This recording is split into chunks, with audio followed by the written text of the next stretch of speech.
olvidar. Recordemos que estamos en el tercer segmento de nuestro programa y vamos a tener el honor de entrevistar a Alonso Moleiro, que además también es de la casa, así como también lo fue Américo Martí.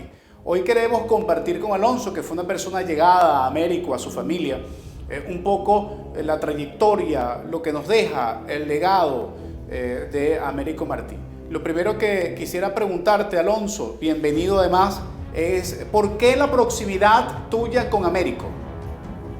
Hola, Nigmer. Bueno, encantado de estar en tu espacio, de devolverte la visita. Una vez estuviste en mi programa, ahora yo estoy en el tuyo. Encantado de ese debate. Mira, sí, bueno, tú sabes que mi papá entró a la política, José Moleiro, mi padre, de la mano de Américo Martí. Ellos eran estudiantes del Liceo Andrés Bello y del Liceo de Aplicación. Yo estuve en el cuarto año en el Andrés Bello y el quinto año en la Aplicación.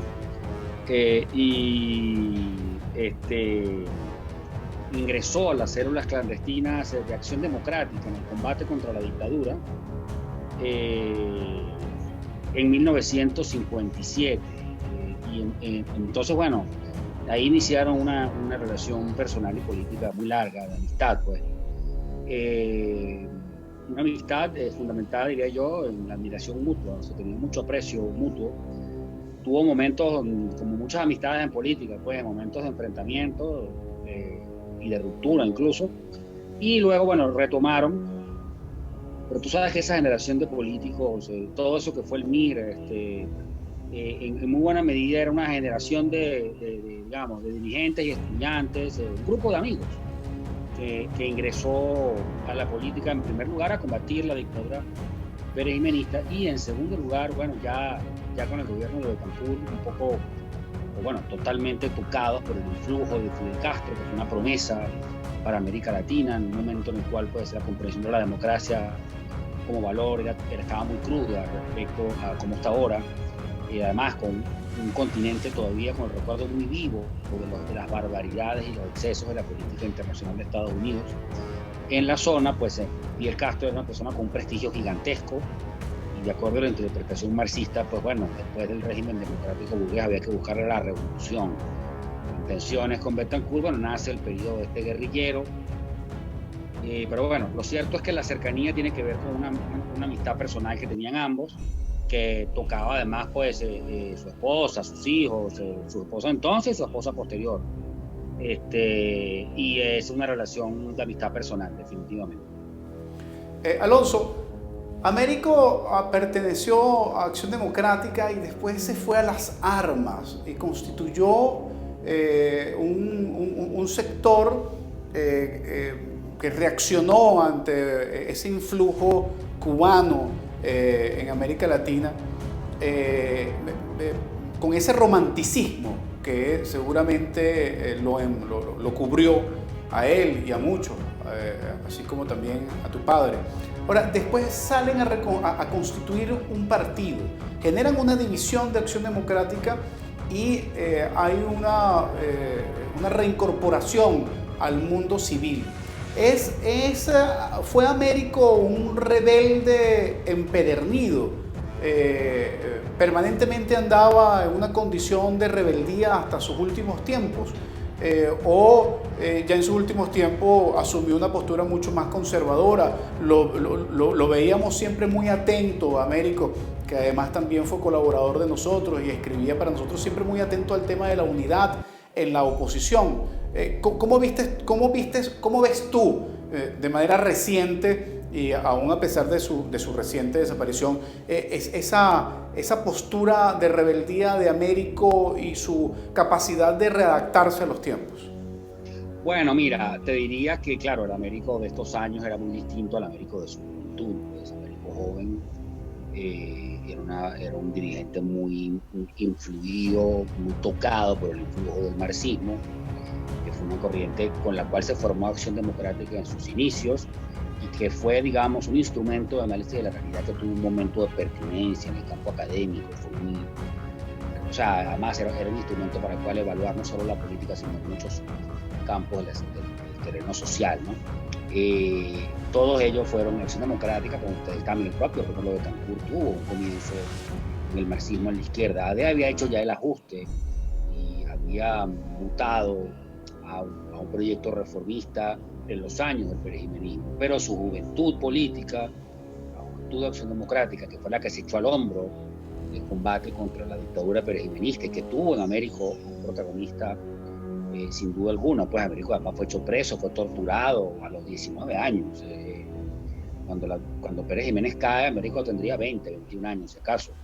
Todos ellos, Moisés Moleiro, Rómulo Enrique, Héctor Pérez Marcano, el Colombani, Simón Sáenz Mérida, y por el Partido Comunista también, ¿no? Todos los demás, Teodoro Pecos, Pompeyo Márquez, Jesús Faría, etc.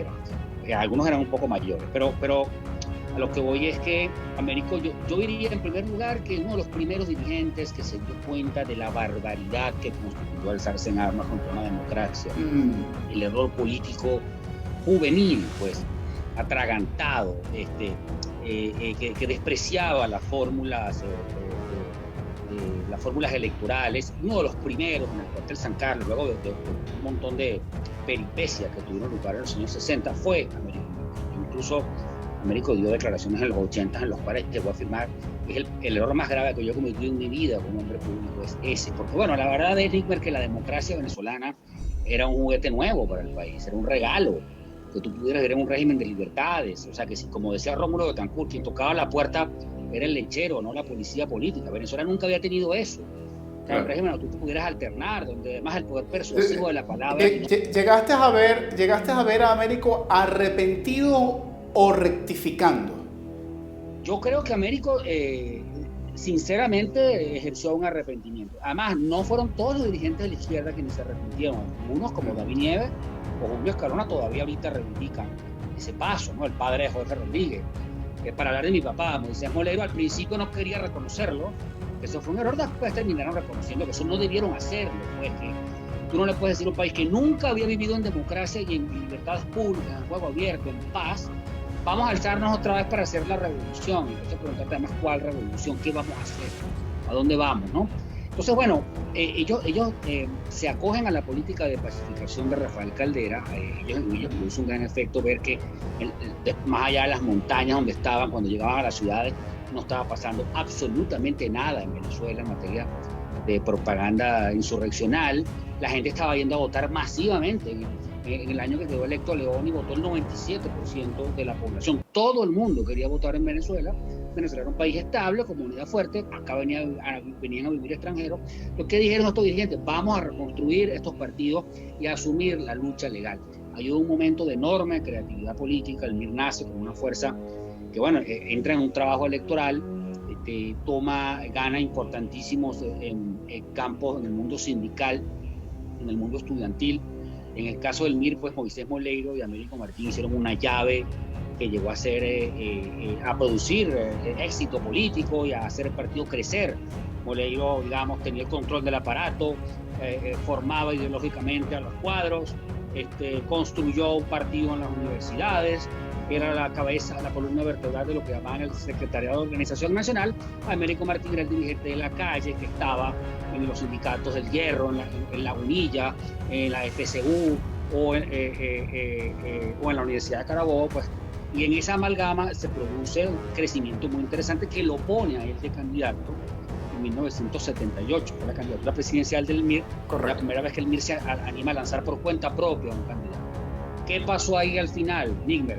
Estos eran partidos muy ideologizados, excesivamente dogmáticos. Hacían un estudio un poco compulsivo. Bueno, dogmático, la palabra dogmático es el típico vicio de la izquierda, que son ateos. Tú sabes, se ven la política como si fuera una religión. Te apartas un poquitico de lo que indica un poco la teoría, arrancan las discusiones. El MIR Moleiro, o sea, Américo Martín y Moisés Moleiro tuvieron un enfrentamiento, que además era un enfrentamiento en el fondo por el control del partido, que era ideológico. Moleiro era la corriente mayoritaria, era una corriente todavía marxista, leninista, mucho más ortodoxa, y Américo Martín estaba proponiendo una apertura democrática, hablarle al país completo, quitarse el apellido leninista. Todos estos son debates del año 79-80, pues estamos en un momento muy diferente al actual. Después de eso, esa disputa legal queda zanjada a favor de Moleiro, que tenía la mayoría del partido, ciertamente. Américo Martín se va con la Nueva Alternativa, que funda junto a Guillermo García Ponzo, lanzan a José Vicente Rangel, obtienen pocos votos, y luego Américo Martín se despide de la actividad partidista. Era una figura pública, pero ya no militó más en partido. Y ahí viene un proceso de deconstrucción, un proceso de metamorfosis de su pasado, no solo el guerrillero, sino incluso el izquierdista, el marxista. Es decir, empezó Américo incluso a volverse el arquetipo del guerrillero arrepentido. En el debate de los 80 se hablaba mucho de él cuando se hablaban estas cosas. Pues Américo incluso propone, apoya la candidatura de Carlos Andrés Pérez, que yo creo que fue una decisión además que el país no comprendió y que no le hizo bien, pues lastimó un poco su coherencia pública.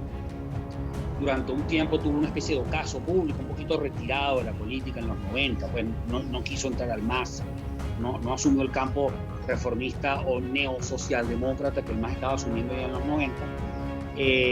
Y yo diría que a partir del año 99, cuando Hugo Chávez entra a la política venezolana, poco a poco se va convirtiendo en un referente para el país democrático, o sea, para el país que ya había purgado la experiencia guerrillera y que había dejado atrás el debate ideológico en torno al marxismo, que pudo haber tenido pues, un juicio crítico de la democracia, pero que entendía que la democracia era la única manera que tenemos acá pues, de tener un juego limpio, juego civilizado, sociedad civil, espíritu republicano. Pues.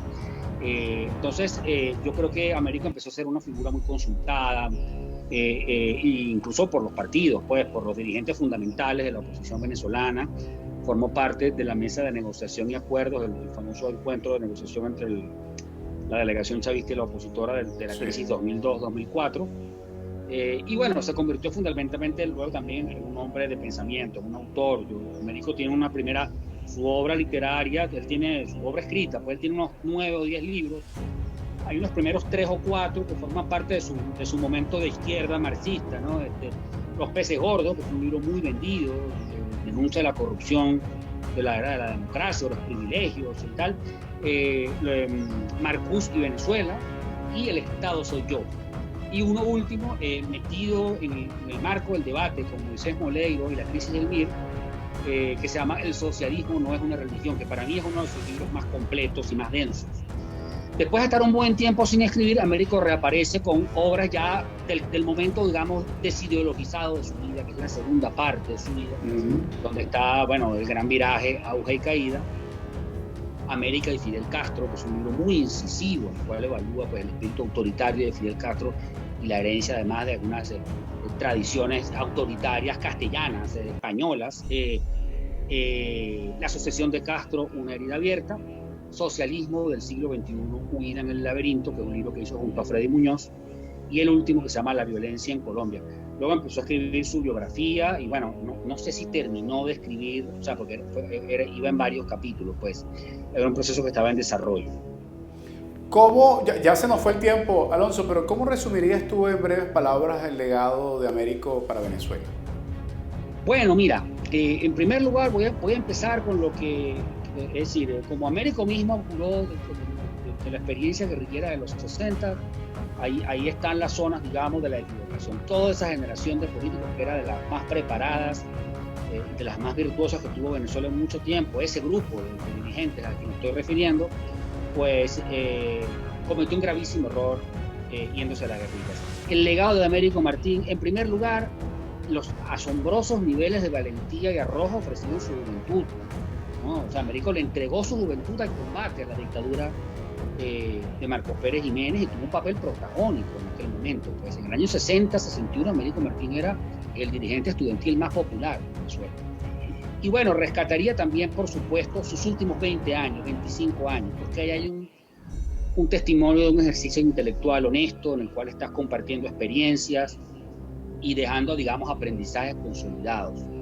Creo que en Américo Martín, como dirigente político, los políticos tienen que ver que hay que hacer un poco más como él, o sea, gente que no solo se lee encuestas, hay que leer literatura, hay que leer obras, hay que leer ensayos, hay que estudiar, hay que estar en la calle y hay que juntar de forma muy poco común, pues, valentía personal con aprendizaje teórico. Yo creo que, y bueno, al final me parece Nimmer que dio un muy honesto testimonio de rectificación. O sea, yo creo que Américo no era que estaba hablando de democracia para que lo quisieran mucho, no, él llegó a una conclusión y se opuso al discurso chavista y un poco a los excesos, particularmente de Chávez a Maduro, diría yo, con mucha determinación. Y bueno, ahí puede quedar un ejemplo de una vida pública, pues, que es un libro abierto, pues, decorosa y honrada. Muchísimas gracias, Alonso, por estar con nosotros recordando y reconstruyendo toda esta experiencia en relación a lo que nos deja Américo Martín para los venezolanos en este momento tan difícil. Un placer haber conversado contigo y un placer haberte tenido en nuestro programa Prohibido Olvidar.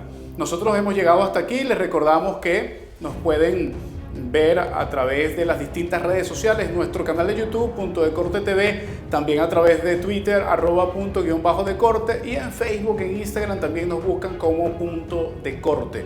Estamos pendientes entonces para este próximo jueves. Vamos a abordar el tema del 27 y 28 de febrero del 89. Vamos a hablar del sacudón desde una perspectiva quizás no abordada hasta ahora en relación con este tema que ha estado en la agenda de la opinión pública por más de 30 años. Así que nos vemos el próximo jueves a las 5 de la tarde.